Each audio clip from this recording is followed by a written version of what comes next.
ծնփոց եղավ, դուրս եկանք, որ տեսնենք ինչ ա եղել, ամուսինս դուրս եկավ միջանցք, տեսավ հրդեհի արդեն օջախ կա,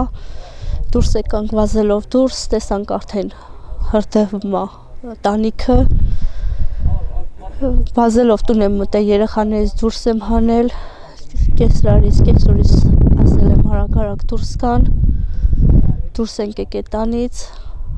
հարևանները կանչել են 911-ը։ Գուգարքի շինարարների փողոցի տներից մեկում գիշերը բռնկված հրդեհը մեծ վնաս է հասցրել ընտանիքին։ Այրվել են խոհանոցի եւ հյուրասենյակի փայտե առաստաղը, ընդհանուր մոտ 18 քառակուսի մետր, ջերմահարվել է տանիքը։ Ընտանիքի հայրը այրվածքներով հոսպիտալացվել է Վանաձորի բժշկական կենտրոն, ստացել համապատասխան բուժ սպասարկում։ Հրշեջ փրկարներին հաջողվել է կանխել հրդեհի տարածումը դեպի տան մյուս հատվածներ։ Ընտանիքը գիշերել է հարևանի տանը։ Ես էի ամուսինս, 3 երեխաներս ու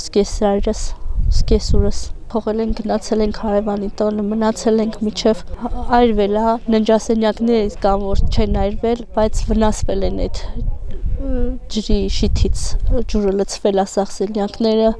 սենյակները վնասվել է, բայց խոհանոցը, միջանցքը, հյուրասենյակը բոլորիվ այրվել է, կահույքով այրվել է։ Նախօրեին դեպքի վայրում էր Վանաձոր խոշորացված համայնքի ղեկավարի պաշտոնակատարը։ Տանտիկնոջ խոսքով Արկադի Փելեշյանը պատրաստակամություն է հայտնել օգտակար լինել ընտանիքի ընկեցության հարցով։ Ու ասա, որ ամեն ինչ իր հնարավորությունների սահմանում, ամեն ինչով մեզ անպայման կօգնի, չի թողնի մեզ սենց։ Հրդեհի մանրամասները պարզվում են։ Անետ Կարապետյան, Հայկ Վարդանյան, Թղթապանակ, Գուգարք։